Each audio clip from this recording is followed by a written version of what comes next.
Hello guys, আসসালামু আলাইকুম। সবাই কেমন আছেন? আশা করি সবাই ভালো আছেন। তো আমাকে আপনারা অনেক সাপোর্ট দিয়েছেন, তার জন্য অনেক ধন্যবাদ।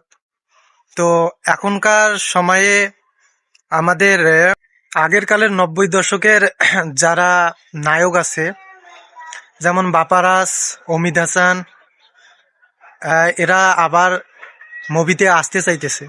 তো এরা মুভিতে আসলে কেমন হবে? ভাই, যতদূর সম্ভব হচ্ছে তাণ্ডব সিনেমা আছে না, আপনার তাণ্ডব সিনেমার সামনে কিন্তু সাকিব খানের তাণ্ডব সিনেমা আসতে চলেছে। তো তাণ্ডব সিনেমায় দেখা যেতে পারে আমির খানকে। তো আমির খানকে দেখা যাবে হয়তোবা।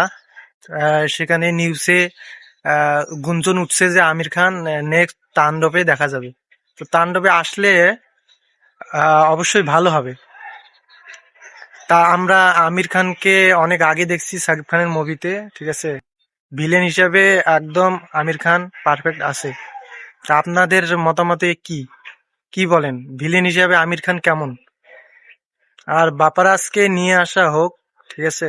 বাপারাজ কিন্তু নিখুঁত ভাবে অভিনয় করে। তো আজকে এই অবধি, ঠিক আছে। এটা আমার প্রথম ভিডিও। অবশ্যই আপনারা সাপোর্ট করবেন, একটু ভালোবাসা দিবেন, যাতে পরবর্তীতে ভালো ভালো ভিডিও নিয়ে আসতে পারি। ধন্যবাদ। যারা বলিউড টলি সাবস্ক্রাইব করছেন তাদেরকে অসংখ্য ধন্যবাদ। সাবস্ক্রাইব করে পাশে রাখবেন। ধন্যবাদ সবাইকে। আসসালামু আলাইকুম।